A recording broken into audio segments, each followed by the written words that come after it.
이렇게 우리 한번 기도한 다음에 공부 시작하도록 하겠습니다. 하나님 아버지 감사합니다. 우리를 지으시고 우리를 자녀로 삼으시고 우리에게 말씀을 주시고 맡기신 것을 감사합니다. 두렵고 떨리는 마음으로 늘 말씀 앞에 가까이 나아가서 주님과 깊이 사귀며 교제할 수 있게 해주시옵소서. 하나님을 아는 것과 하나님께서 우리를 위하여 행하신 일을 아는 것이야말로 우리가 주님 안에서 풍성한 삶을 누리는데 결정적인 요소인데, 주님, 우리가 주님을 더 깊이 알고 주님께서 우리를 위해 행하신 놀라운 일을 더 깊이 알아갈 수 있도록 도와주시옵소서. 이 시간도 저희들이 요한계시록 앞에 서 있습니다. 말씀을 잘 이해하고 깨달을 수 있도록 주님께서 성령으로 우리를 다스려 주시고 인도해 주시옵소서. 예수님의 이름으로 기도 올려옵나이다. 아멘. 네, 이제 여러분들의 스피커는 이제 출석이 다 불려졌으니까 끄셔도 됩니다. 네, 오늘은 9장부터 맞습니까? 지난주에 8장 했습니까? 네, 8장 있어요. 네, 8장까지 했고 9장부터일 겁니다. 9장부터 28쪽부터요. 28쪽. 지난주에 제가 한 주일 없어서 오늘은 쭉 진도를 7장부터입니다. 네? 7장부터? 네. 7장은 다 했는 걸로 아는데. 우리는 못했어요. 그래요? 7장부터. 맞죠? 지난번에 5장 6장만 했습니까? 예. 7장까지 나간다 했는데 그래도 못 나갔어요. 7장부터입니다. 7장부터 맞습니까? 네. 이야, 그렇군요. 이야, 7장부터군요. 오, 저는 왜 9장부터라고 생각? 아, 맞네. 7장부터 맞네. 표시해 놨네, 여기 제가.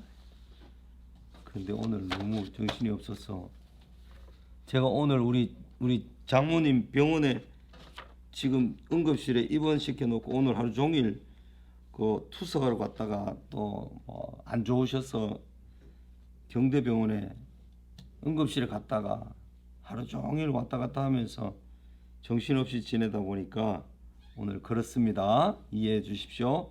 7장 말씀부터 봅니다. 여러분의 교재에 5쪽에 보면 삼각형 그림 있죠. 삼각원들 있는 그 그림을 한번 보십시오. 지금 5페이지, 교환 5페이지에 하나님과 교회와 세상이 있는데 그 중에 몇 장이 우리가 지난번에 했는가 하면 4장 5장까지 했습니다. 그죠? 4장 5장까지 하고 6장도 했습니다. 그리고 7장은 어디에 속해 있습니까? 7장은 하나님께서 교회를 거룩하게 하시고 보호하시는 그 장면 안에 들어 있습니다. 그리고 8장 1절에서 5절까지는 교회가 하나님께 경배하는 그런 장면이 8장 1절에서 5절까지 나와 있고 8장 6절부터는 9장까지 전부 하나님께서 세상을 심판하시는 그런 인나팔 그 다음에 대접 재앙이 이어지는 그런 장면이죠. 그게 15, 16장까지 이어지죠.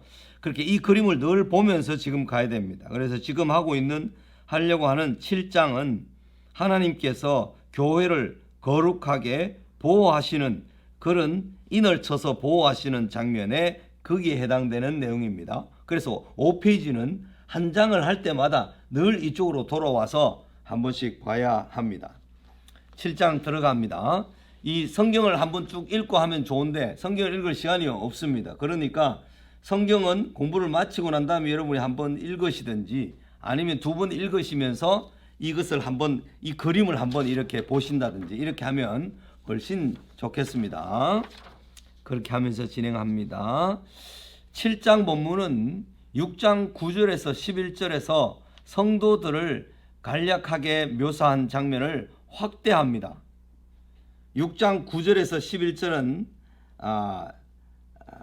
증거로 말미암아 말씀과 하나님의 말씀과 그들이 가진 증거로 말미암아 죽임을 당한 영혼들이 제단 아래에서 큰 소리로 불러 이르되 거룩하고 참되신 대주제여 땅에 거하는 자들을 심판하여 우리 피를 갚아주지 아니하시기를 어느 때까지 하시려 하시나이까. 이렇게 하는 이 하나님과의 대화 기도 장면에서 이제 7장으로 이어진다는 거죠. 하나님은 흰 두루마기를 주신 6장 11절에서 그들에게 인치심으로 환난 중에서 보호하신다는 내용이 7장의 내용입니다. 7장은 또한 하나님 앞에 누가 능히 서며 그가 내리시는 최후 심판의 진노를 어찌 받지 않겠는가에 대한 응답이기도 합니다. 섰다는 것, 이 헤스토타스라는 이 선 것이라는 말은 그리스도와 성도들 모든 사람들의 부활을 말하는 것입니다. 섰다, 다시 일어선다, 회복된다 이런 뜻이죠. 부활을 뜻하는데 7장 1절에서 8절에 보면 환난의 큰 바람을 붙잡아 불지 못하게 하시는 이 내용은 6장 1절에서 8절 네 말 탄자가 재앙을 땅에 쏟는 일의 시간 직전에 놓이며 재앙을 쏟기 전에 하나님께서 이 바람을 불지 못하게 딱 잡고 있게 이렇게 시키시는 일이 그게 시간적으로 놓입니다. 7장 9절에서 17절 아무도 능히 셀 수 없는 큰 무리와 모든 천사가 찬양하는 것은 최후의 심판 이후에 초점을 맞춥니다. 그러니까 재앙이 시작되기 전과 최후의 심판 이후에 찬양하는 그런 장면이 7장에 들어가 있다는 거죠. 그죠? 그러니까 이 재앙이 내려지는 그것과는 그 전에 그리고 완전히 재앙이 끝나고 난 다음에 하늘나라에서 찬양하는 그 장면이 7장에 들어있다는 것입니다. 하나님의 인을 가진 다른 천사가 바람에게 땅이나 바다나 나무들을 해하지 말라고 외쳤고 네 천사는 땅의 사방의 바람을 붙잡고 있었습니다. 하나님은 그의 백성들에게 왜 인을 치십니까? 인을 받게 하심으로써 신자들은 시련을 받는 동안 믿음을 가지고 반응할 수 있게 됩니다. 그렇게 이 시련은 그들의 믿음이 강해질 수 있는 수단이 되기도 합니다. 인의 보호 기능은 계시록 9장 4절에 분명하게 나타나는데 계시록 9장 4절을 제가 한번 읽어보겠습니다. 그들에게 이르시되 땅의 풀이나 푸른 것이나 각종 수목은 해하지 말고 오직 이마에 하나님의 인침을 받지 아니한 사람들만 해하라 하시더라. 이렇게 말씀하고 있는 것으로 연결되어 있죠. 사탄의 세력은 땅의 풀이나 푸른 것이나 각종 수목은 해하지 말고 오직 이마에 하나님의 인침을 받지 아니한 사람들만 해하라는 명령을 받습니다. 이게 요한계시록에 언급되어 있는 구체적인 문장과 단어나 이런 것이 어떤 시대에 어떤 것을 말하는 것이다 이렇게 결정해서 생각하면 항상 오류가 생기기 때문에 이렇게 말하는 것은 이 사건이다 혹은 그 시대에 누구다 이렇게 특정하고 한정을 하지 말고 그냥 의미만 이렇게 이해를 해서 가야 됩니다. 그렇게 이해를 하시면 되겠고요. 신자들과 불신자들이 비슷한 물리적 환난을 겪는다는 사실 때문에 이 보호의 특성은 영적입니다. 예수 믿는 사람들이 전쟁이 났는데 예수 믿는 사람들에게만 그 전쟁의 피해가 피해갈 수는 없습니다. 예수 믿는 사람도 당할 수 있습니다. 그죠? 자연적인 재해나 전쟁의 피해나 이런데 예수 믿는 사람도 얼마든지 그 재앙에 당할 수가 있다는 거죠. 그러니까 이 인을 쳐서 보호받는 기능은 분명히 영적인 영역, 영적인 일에 하나님께서 우리를 책임지고 붙들고 계신다. 그런 의미로 이해를 해야 됩니다. 이는 그것을 가진 백성의 구원과 밀접하게 연결되어 있습니다. 이 사실은 이마에 그리스도와 아버지의 이름이 기록된 사람들이라는 14장 1절이 속량함을 받았다고 언급한 14장 1절에서 4절에도 분명히 나타나기 때문입니다. 이것은 더 나아가서 신약 에베소서 1장 14절에 의하면 성령으로 인침을 받았으니 라는 말씀으로 성령이 와 계시는 것, 성령이 우리 속에 오셔서 거하시는 것, 그것으로 인침을 받았다. 영적으로 보호하심을 입었고 우리의 육체가 죽더라도 우리가 하나님 안에서 온전한 안식을 누리도록 우리의 신분이 확정되어 있다 하는 그런 의미와 연결되는 내용입니다. 디모데후서 2장 19절에서는 하나님의 언약, 하나님의 인과 이름이 하나님께 속한 사람들이 누구인지를 밝힙니다. 요한은 인과 하나님의 이름을 동일시합니다. 하나님의 이름, 하나님의 인, 이걸 동일시한다는 거죠. 이는 참 이스라엘 백성이 감당해야 하는 정인의 역할을 수행할 힘을 14만 4천에게 줍니다. 이런 의미에서 새 이름과 인은 구속함을 받은 공동체 안에 있는 참된 회원의 표입니다. 숫자 14만 4천은 7장 9절에서 11절에 있는 무리들에 대한 환상이 증명하듯 이것이 구속함을 받은 교회 전체를 묘사하는 장면을 비유적으로 강조하는 것이지 일부분 14만 4천 명 그 숫자만을 가리키는 것이 결코 아닙니다. 14만 4천 명 같으면 그죠? 초대교회 1세기에 벌써 끝났을 수도 있겠죠. 유대인들에게만 국한되어서 벌써 14만 4천 명이 끝나버리고 문이 닫히고 천국이 이루어지고 모든 것이 다 끝나버릴 수도 있는데 2000년 동안 오면서 14만 4천 명이 20세기 말에 21세기에 대한민국에서 14만 4천이 있다 이러면서 그러면 왜 외국에는 신천지 왜 외국이 그것도 합니까? 14만 4천 명보다 자기네들이 훨씬 더 많아졌는데도 14만 4천을 숫자로 하면서 14만 4천 숫자 안에 들어가야 된다 이렇게 말하는 것은 엉터리 중에 엉터리입니다. 이 12지파를 말하면서 유다지파가 제일 먼저 나옵니다. 그죠? 유다지파 이게 제일 먼저 나오는데 유다지파에서 나신 메시아 왕의 우선권을 강조하며 다른 11지파가 유다에게 엎드려 경배할 것이라는 창세기 49장 8절에 야곱의 예언의 성취를 가리킵니다.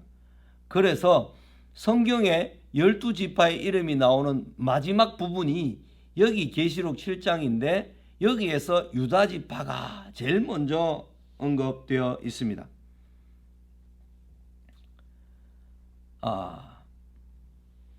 에스겔서 37장 15절에서 19절에 보면 창세기 49장 8절을 발전시키는데 회복의 때에 이스라엘의 모든 지파가 유다 지파에 들어갈 것이며 유다로 하여금 그들을 대표하는 우두머리로 삼을 것이라고 주장합니다.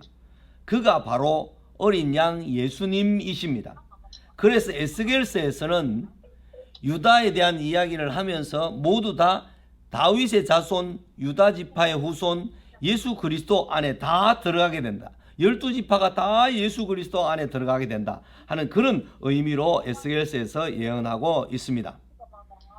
그래서 야곱은 후일에 그들 10지파들이 유다와 베냐민 지파를 공경하라고 말했습니다. 이것은 랍비의 미드라시라는 말은 성경을 해석하는 글들입니다. 성경을 해석하는 글에 창세기 98장 2절에 이 미드라시에 나오는 내용입니다. 이것은 구약 성경을 바탕으로 해서 랍비들이 해석해서 후손들을 가르칠 때 썼던 해석서입니다. 그게 미드라시라는 책인데 거기에 창세기 해설집에 창세기 98장 2절에 나온다 이 말입니다.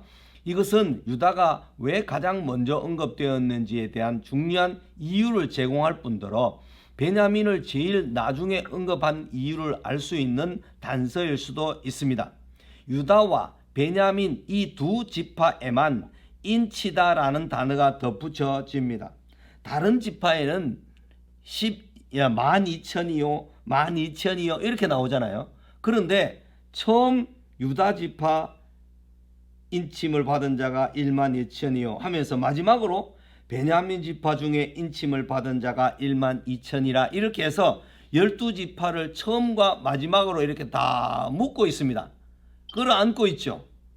인침을 받은 자에 대한 설명을 끌어안고 있습니다. 우리 김성진 집사님 이게 스피커를 좀 꺼주시면 좋겠습니다. 네, 김성진 집사님 스피커 좀 꺼주세요. 그러면 아마 제가 끌 수도 있는데 스피커 기능을 좀 꺼주시면 좋습니다. 또 누가 한 분이 덜 꺼지신 것 같은데 이거 그거 해야 되는데.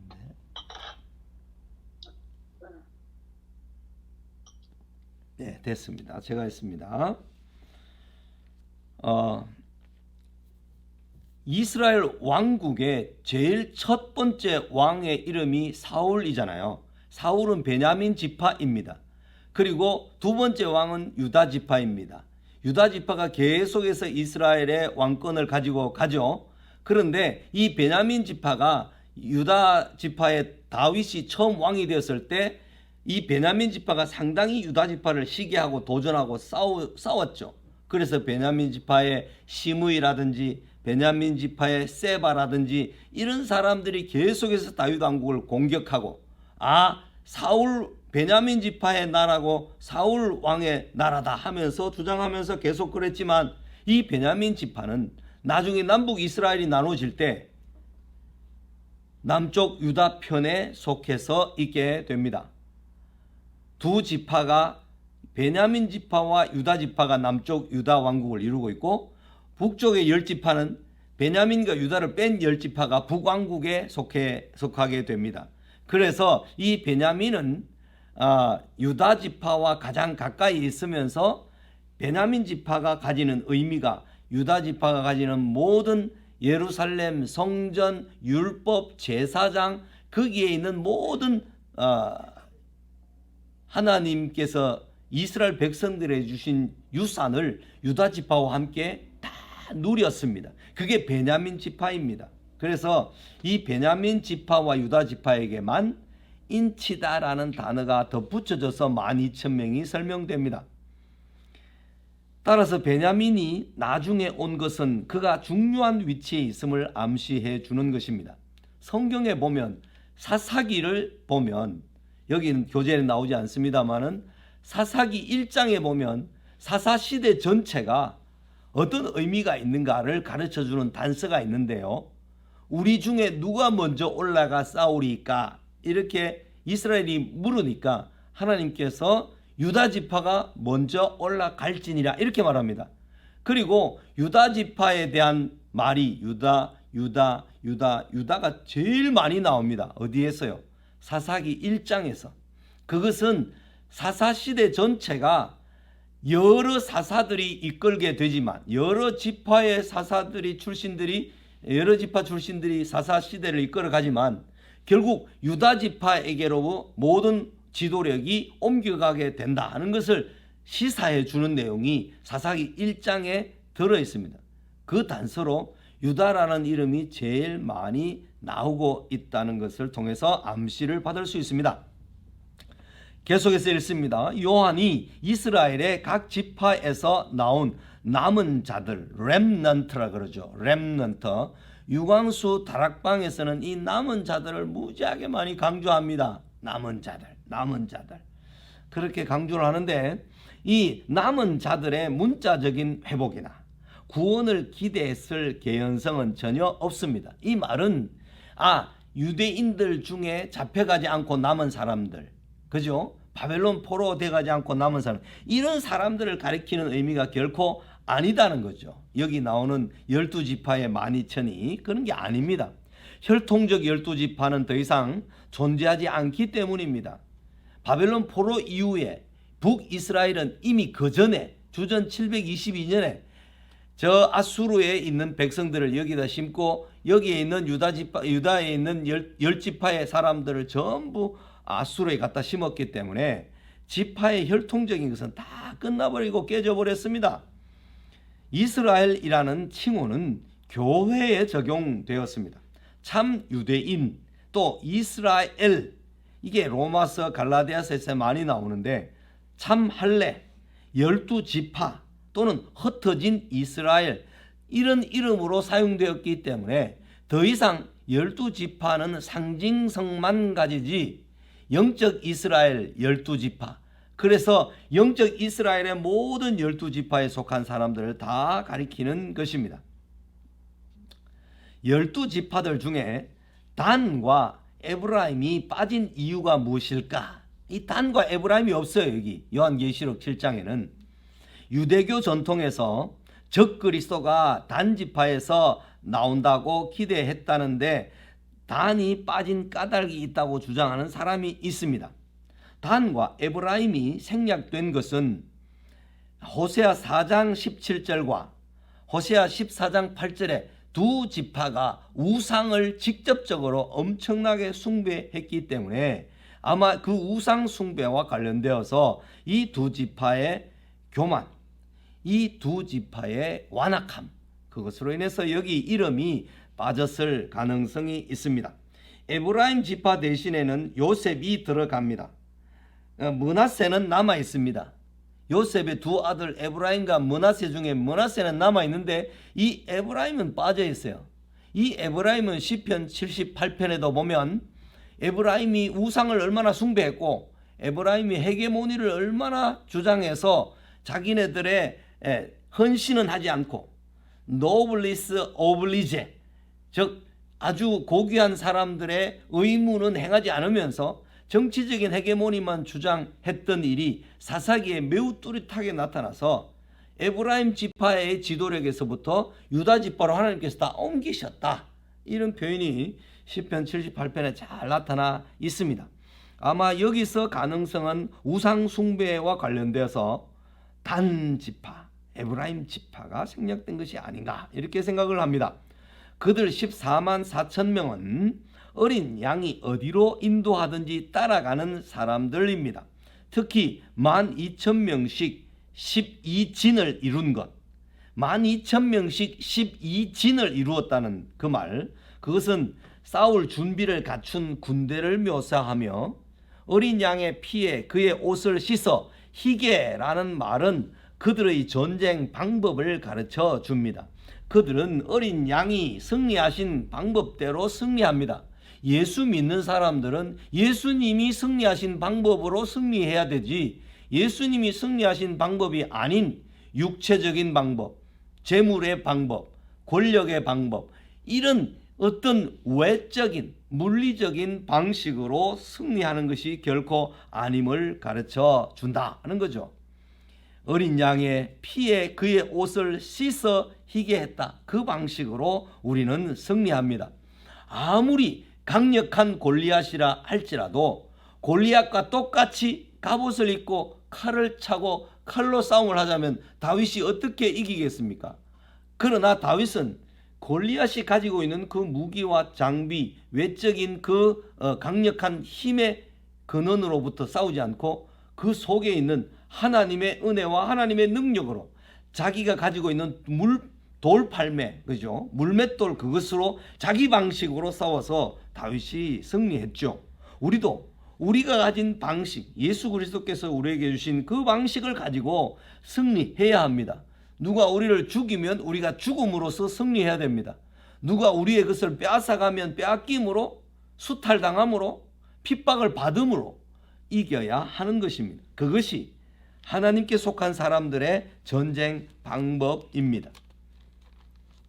고난을 겪는 동안 인내로서 이기는 것입니다. 생명수 셈은 하나님과 그리스도와 영원한 교제를 누리는 생명입니다. 성령과 신부가 말씀하시기를 오라 하시는도다. 듣는 자도 오라 할 것이요 목마른 자도 올 것이요 또 원하는 자는 값없이 생명수를 받으리라 하시더라. 네, 이렇게 해서 7장 1절부터 17절까지 내용을 보는데요. 그 다음 페이지는 7장 1절부터 17절까지가 한 번 더 나옵니다. 교환해 보면 1, 2, 3번을 해서 나오죠.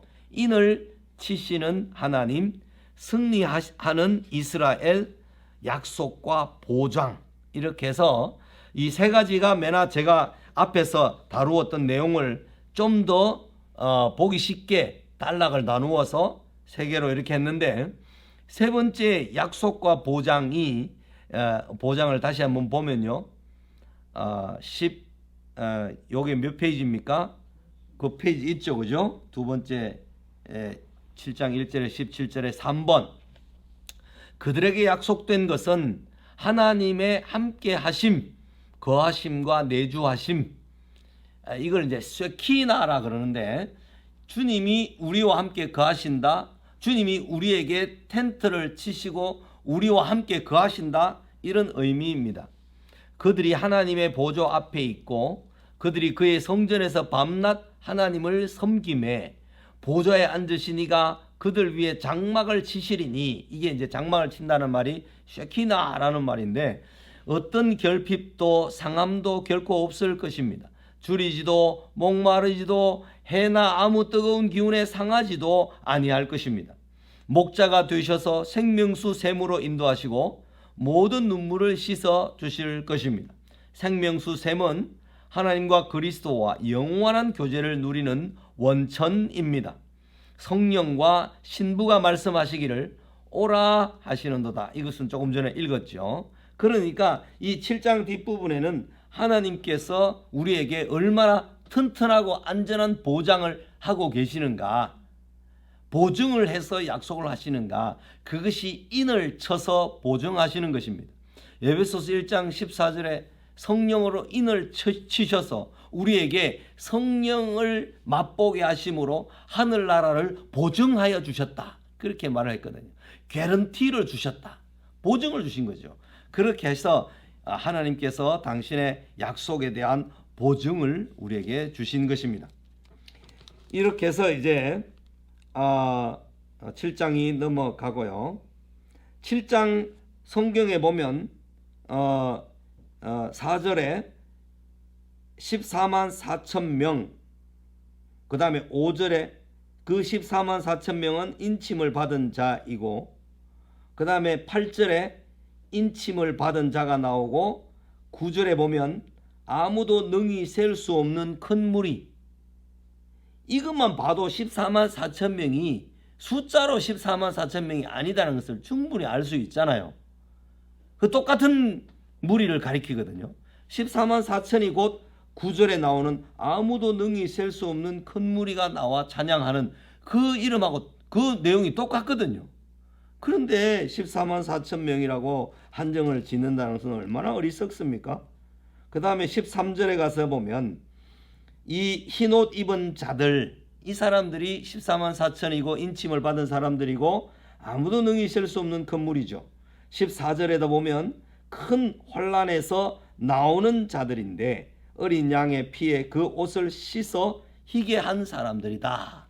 그러니까 7장에는 14만 4천 명이라고 하는 다른 용어들도 많이 있는데 그 용어들만 봐도 14만 4천이 숫자, 아라비아 숫자가 아니라 많은 무리를 상징하는 12지파를 드러내서 그 중에 12,000명씩 해서 12 곱하기 12 하면 144가 되어서 그런 숫자를 동원해서 지금 설명하는 것이지, 숫자 14만 4천 명은 절대로 아니다 하는 사실을 우리가 잘 알아야 합니다. 그래서 14만 4천으로 유혹한다면 우리가 그 뒤에 있는 셀 수 없는 능히 큰 무리, 이 무리도 그 사람들인데요. 그렇게 말을 하면 그 사람들이 우리에게 아무 할 말이 없어질 것입니다. 8장으로 넘어갑니다.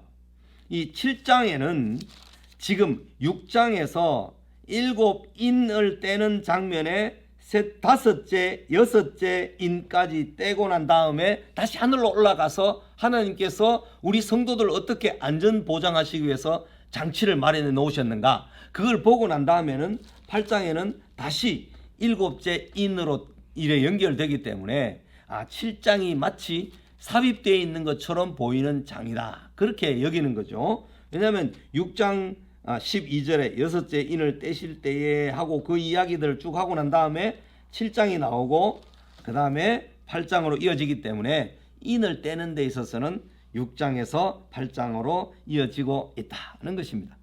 8장 1절에서 13절 나팔 소리에 따르는 재앙, 이 관을 한번 읽어보겠습니다. 십자가는 악의 세력들에게는 심판이 시작된 것이며 그리스도인들에게는 이길 수 있고 견딜 수 있는 근거가 되었다 하는 것입니다. 예수님의 십자가가 이미 심판이 되었다라는 말은 예수님이 십자가를 지심으로 사탄의 머리를 박살내서 사탄을 이미 심판했다 하는 그런 의미가 들어있는 것이죠. 예수님이 십자가에 돌아가심으로 죽음을 죽이신 죽음이다, 그렇게 예수님의 죽으심을 표현한다 그랬죠. 예수님은 사망을 끝내버린 죽음이다, 사망을 죽여버린 죽음이시다, 그런 말로 표현하기 때문에 악의 세력들에게는 심판이다, 이미 심판을 받았다, 그런 의미고, 그리스도인들에게는 그 그리스도의 이기심, 그리스도께서 악을 심판하심 때문에 우리는 끝까지 견딜 수 있는 것입니다. 하늘이 반시간쯤 고요하더니 라는 1절에 있는 말씀은 하나님의 심판과 연결되어 있습니다. 스가랴 2장 13절에 보면 모든 육체가 여호와 앞에서 잠잠할 것은 여호와께서 그의 거룩한 처소에서 일어나심이니라 하라 하더라. 잠잠하다, 여기서 반시간쯤 고요하더니 이런 말씀의 의미와 연결되어 있습니다. 그 다음에 스바냐서 1장 7절에 보면 주 여호와 앞에서 잠잠할지어다, 이는 여호와의 날이 가까웠으므로 심판과 연결되어 있죠. 여호와께서 희생을 준비하시고 하고 그가 청할 자들을 구별하셨음이니라 그랬고요. 다니엘 4장 19절에도 벨드사살이라 이름한 다니엘이 한동안 놀라며 마음으로 번민하는지라, 마음으로 멍멍하게 이렇게 갑자기 멍멍하게 되는 그런 상태를 가리키는 거죠. 이것은 다 이제 하나님께서 느부갓네살 왕을 바벨론을 어떻게 심판하실 것인지에 대한 그것을 다니엘이 보고 먹먹해지는 거죠. 7 나팔을 받은 7 천사는 예수님의 재림하심과 관련 있습니다.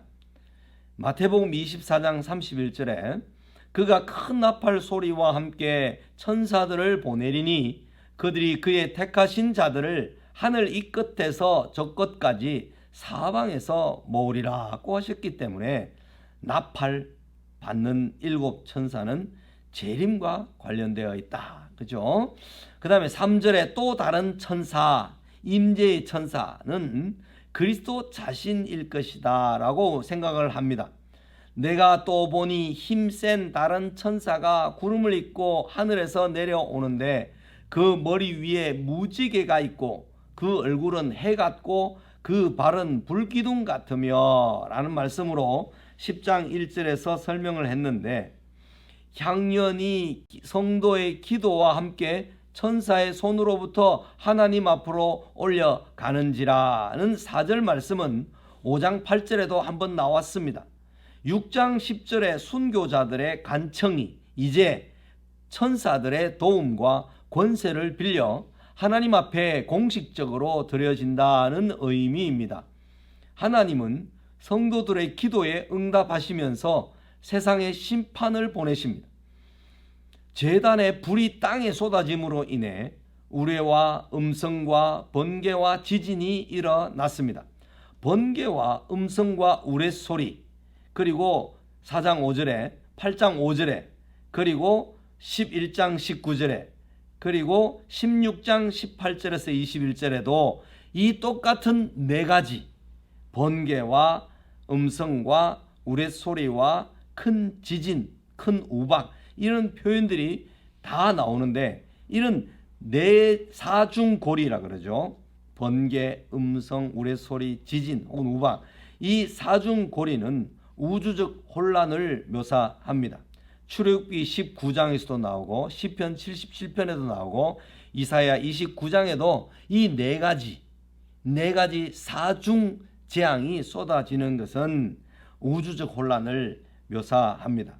이것은 마태복음에도 우주적 하늘의 별들이 그죠? 큰 혼란을 일으키고 질서가 다 무너지고 하는 그런 것과 관련이 있는 것입니다. 처음 5 나팔은 출애굽 직전에 애굽 사람들에게 내린 5 재앙을 모델로 삼았습니다. 출애굽 재앙의 의도는 애굽인들에게 하나님의 전능하심을 보여주는 기능을 했으며 바로와 대다수 사람들의 마음이 강박하다는 것을 증명하는 역할도 했습니다. 나팔 재앙은 땅에 거하는 대부분의 사람에게 실제로 내려질 심판입니다. 출애굽 재앙이 7 나팔 구성의 구조적인 틀을 제공했다면 7 나팔은 결국 대다수의 사람들을 한층 더 완악하게 만드는 심판으로 이해해야 합니다. 이 심판의 기소장은 사람들이 강박한 태도로 인해 계속 회개하지 않을 것을 상징하고 있습니다. 9장 20절 21절에 가서 보면 세계 인구가 3분의 1이 죽는다 할지라도 사람들이 남아있는 3분의 2의 사람들이 전혀 회개하지 않더라는 말씀이 있습니다. 바로 왕이 9가지 재앙이 있는 동안에 10가지 재앙이 내려지고 나서도 회개했습니까? 이스라엘 백성들이 애굽에서 떠났다고 그들이 도간에 든 쥐처럼 동쪽으로는 홍해요 북쪽 남쪽으로는 산인데 그곳에 갇혔다 하는 소식을 듣고 온 말을 몰아가지고 자기네들이 수장될 줄도 모르고 또 잡으러 오지 않습니까? 그것은 전혀 그들이 회개하지 않더라 하는 것을 이제 상징하고 말씀하고 있는데 그것이 출애굽기 사건이 나중에 마지막 하나님의 재앙 내리는 그 과정에서도 사람들이 재앙을 보고 회개하고 돌이키고 주님께로 하나님 하면서 돌이키는 것이 아니라 더 완악하게 된다는 것입니다. 그러므로 모든 사람들이 심판받아 마땅한 것을 증명하는 것이죠. 9절에 언급된 흑암재앙은 심판과 특별히 하나님이 나라를 떠나신다는 화를 가리키는 비유일 가능성이 높습니다. 네 나팔 모두 불경건한 자들에게 가해진 고난들과 관련이 있습니다. 네 나팔은 그들이 하나님을 떠났고 심판이 시작되었음을 알립니다. 참 신자들의 믿음은 인침을 받음으로써 땅과 바다와 나무에 가해지는 해로부터 보호를 받습니다. 인침을 받지 못한 사람들이 나팔 재앙의 여러 화를 받는다라고 8장 7절에서 11절에는 분명히 말씀했습니다. 천체의 해체, 온 우주가 혼란스럽게 되는 천체의 해체는 요한계시록이 새 창조에서 절정에 이른다는 사실을 보여줍니다. 그래서 천체는 가만히 있는 가운데 어떻게 새하늘과 새 땅이 되는 것이 아니라 베드로서에도 보면 체질이 풀어지는 것 같이 다 풀어지고 녹아 없어져서 이 체질이라는 말은 물질의 근본적인 요소인 분자가 다 해체된다 그랬습니다. 13절에 나오는 마지막 새 나팔 13절은 마지막 새 나팔에 대한 서론인데 내가 또 보고 들으니 공중에 날아가는 독수리가 큰 소리로 이르되 땅에 사는 자들에게 화가 있으리니 이는 새 천사들이 불어야 할 나팔 소리가 남아 있음이로다 하더라. 그래서 이 8장에는 첫째, 둘째, 셋째, 넷째 천사가 나팔 부는 것들로 쭉 채워져 있습니다. 그래서 8장이 끝이 납니다. 이 13절은 다섯째, 여섯째, 일곱째 나팔에 대한 서론인데, 남은 세 나팔을 불므로 불경건한 자들에게 임할 새 화를 선포함으로 처음 네 나팔과 구별됩니다. 그 목적은 남은 나팔이 앞의 것보다 훨씬 더 참혹하다는 것을 강조하는 데 있습니다. 공중에 날아가는 독수리의 모습은 시련의 절정을 예시합니다. 독수리가 공중을 날아간다는 것이 다른 곳에서는 항상 그리스도의 재림 때 심판을 예고하는 데 언급되기 때문입니다. 계시록 18장 2절에서는 귀신과 더럽고 가증한 새들이 모이는 것이 바벨론이 받을 최후 심판의 표로 언급되었습니다. 심판을 받아 죽은 사람들의 시체를 새가 먹기 때문입니다. 비참한 일이죠. 다섯째와 여섯째 나팔의 두 화는 자신의 불신앙을 결코 치료하지 못하는 모든 사람들에게 닥친다는 점에서 최후의 심판과 같습니다. 두 화는 불신자들이 받을 영원한 고통을 계략적으로 알려준다는 점에서 일곱째, 여기 나팔, 인이 아니고 나팔로 좀 수정해 주십시오. 네, 그런 점에서 일곱째 나팔의 기초를 놓습니다. 네 나팔이 불릴 때 해를 받는 것의 가장 큰 특징은 3분의 1이라는 수입니다. 하나님은 3분의 1을 남겨두심으로 노를 억제하시면서 장차 다가올 완전한 멸망을 미리 보여주십니다. 하나님은 그 남겨둔 3분의 2의 사람들에게 회개할 기회를 오래 참으심으로 그들이 다 주께로 돌아오기를 원하신다는 베드로서 3장 19절에 나오는 말씀처럼 그렇게 하나님은 그들에게 기회를 더 주시는 것입니다. 요한계시록의 주요 목표는 믿는 자에게 격려와 책망 그리고 경계하심입니다. 이것이 주요 목표입니다. 불신자들은 그들의 이마에 예수님의 인을 받지 않기 때문에 완악하여져서 결국은 멸망에 사로잡혀 가는 것입니다. 신자들은 이런 역사의 마지막 심판 예언을 통해 환난을 이기도록 격려를 받아야 할 것입니다. 이것이 이제 8장입니다. 일곱째 인이 떼지고 나팔이 불기 시작하는 이런 장면이 8장입니다. 재앙이죠. 5페이지 그림에 보면 8장 9장으로 나팔이 계속 이어집니다. 9장으로 넘어갑니다. 조금만 더 하고 좀 쉬겠습니다. 다섯째 나팔의 재앙, 9장 1절에서 12절까지 1절에서 12절까지 귀신들은 강팍한 불신자들에게 고통을 주라는 명령을 받습니다. 귀신들은 불신자들의 영혼을 더욱 빈곤하게 만들고 절망적인 곤경에 처하게 만듭니다. 하늘에서 땅에 떨어진 별 하나라는 9장 1절의 말씀, 그 하나는 심판을 수행하는 마귀입니다. 8장 10절에서 큰 별이 하늘에서 떨어져 강들의 3분의 1과 여러 물샘에 떨어지니 그 심판을 수행하는 마귀입니다. 천상적 존재를 하늘에서 떨어진 별로 묘사한 내용은 다른 곳에서도 항상 사탄이나 그의 수하들에 대한 심판을 가리켰습니다. 예수께서 이르시되 사탄이 하늘로부터 번개같이 떨어지는 것을 내가 보았노라 라고 하는 누가복음 10장 18절의 말씀과 같이 말입니다.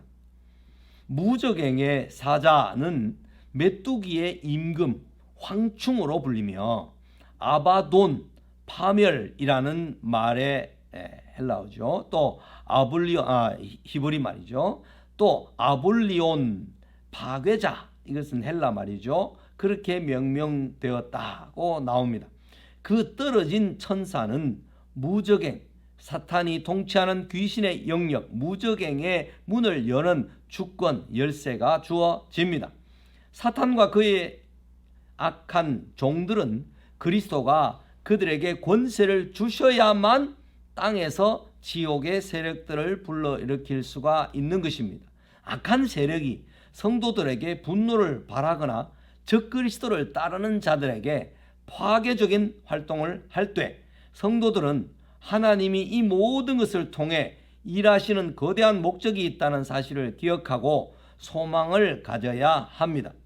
사탄이 우리를 아무리 괴롭히고 우리를 아무리 죽인다 할지라도 하나님의 손안에 사탄이 있기 때문에 우리를 그리스도의 사랑에서 빼앗아 갈 수가 있다 없다? 결코 없다는 것입니다. 그렇기 때문에 성도들이 가지는 평안과 안식은 외적이고 환경적인 불행이나 어려움들이나 환난이나 박해들이 우리를 그리스도의 사랑에서 결코 끊을 수 없다는 사실 때문에 성도들이 가지는 평안, 그것이 참된 평안이라는 것입니다.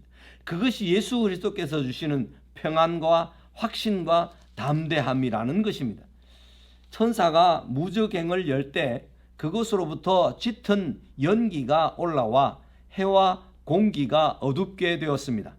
출애굽기 10장 15절에는 땅을 어둡게 하는 수많은 메뚜기가 등장합니다.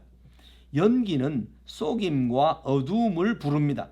신약 성경 전체와 특히 요한의 글에서 어두움은 영적으로 눈이 멀었음을 상징합니다. 요한복음 1장 5절에 빛이 어두움에 빛이 돼 어둠이 빛을 깨닫지 못하더라 하셨습니다. 삼손과 시드기야의 눈이 빼인 것과 같은 어두움입니다.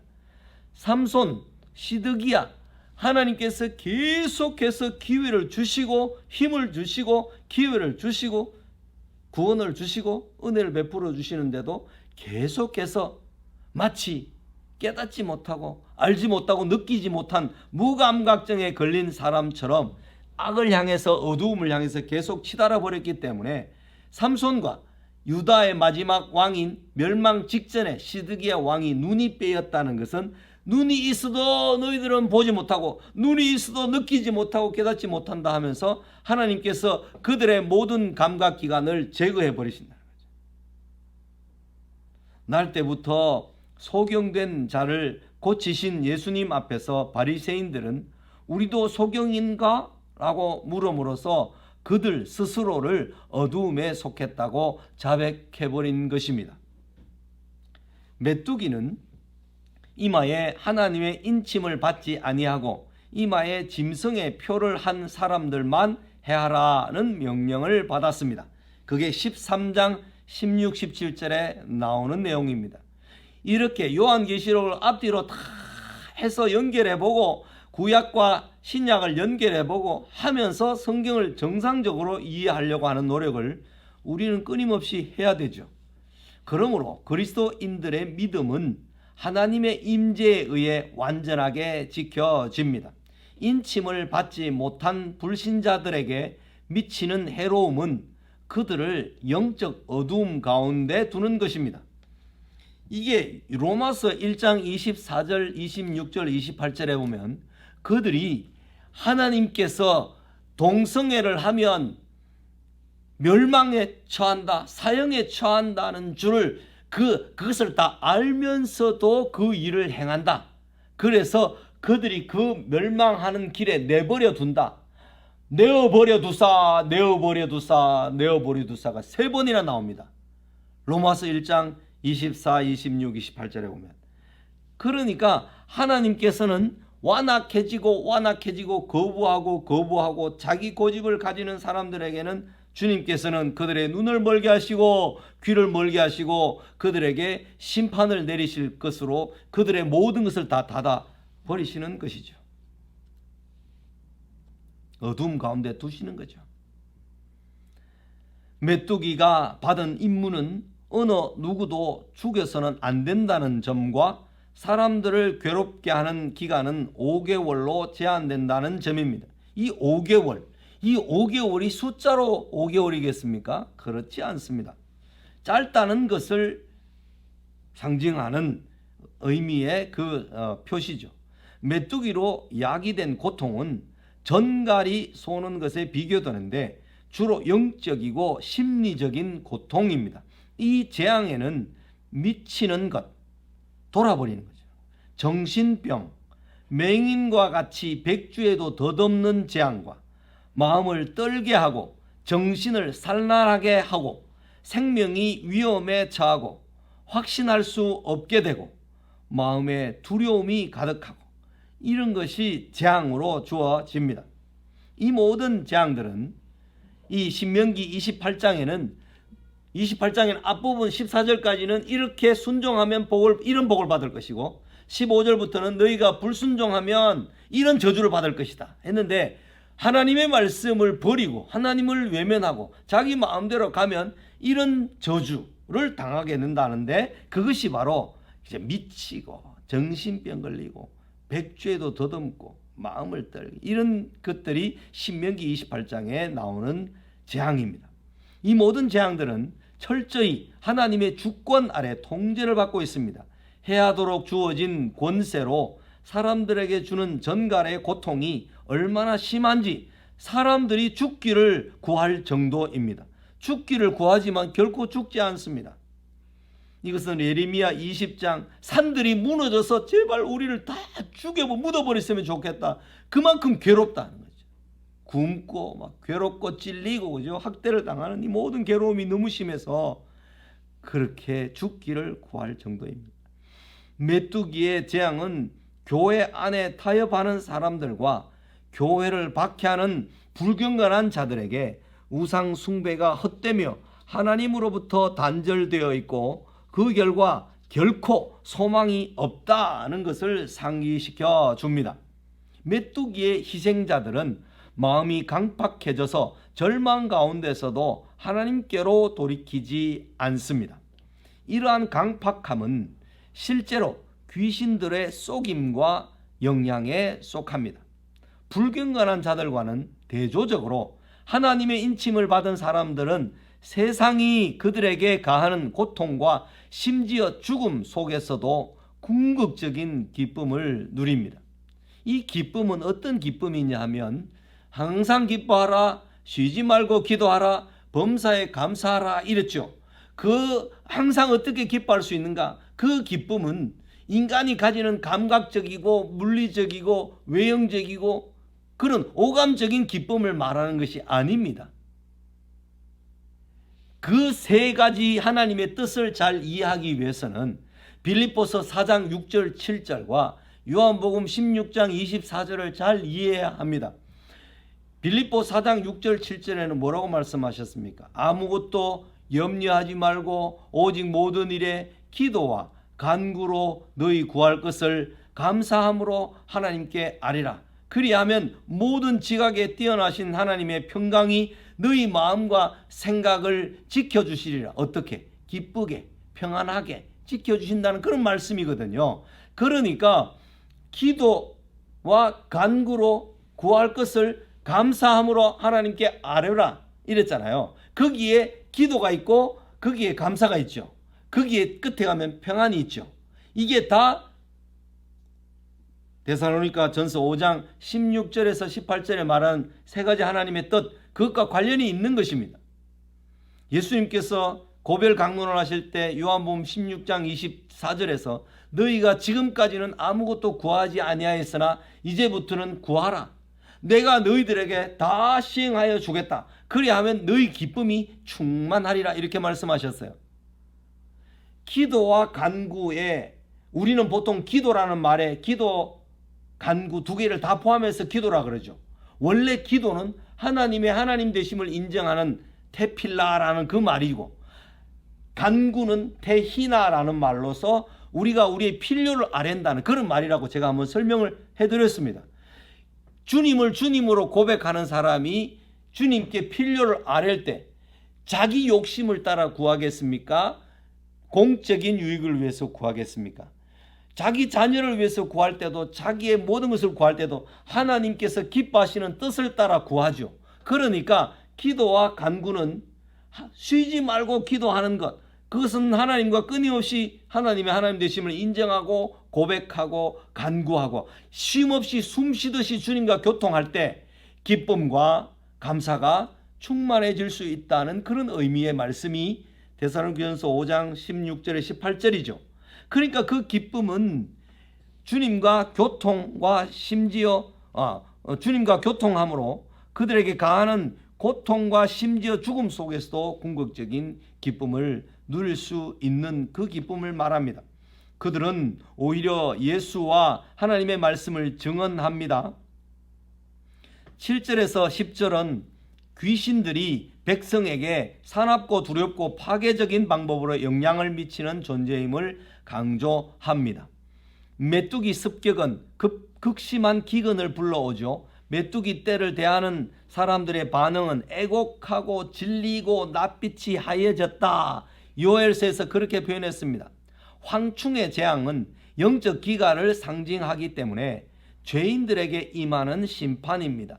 물이 없어서 양식이 없어서 기근이 아니라 갈증이 아니라 기갈이 아니라 하나님의 말씀이 없는 기갈이라 그렇게 말씀하셨습니다.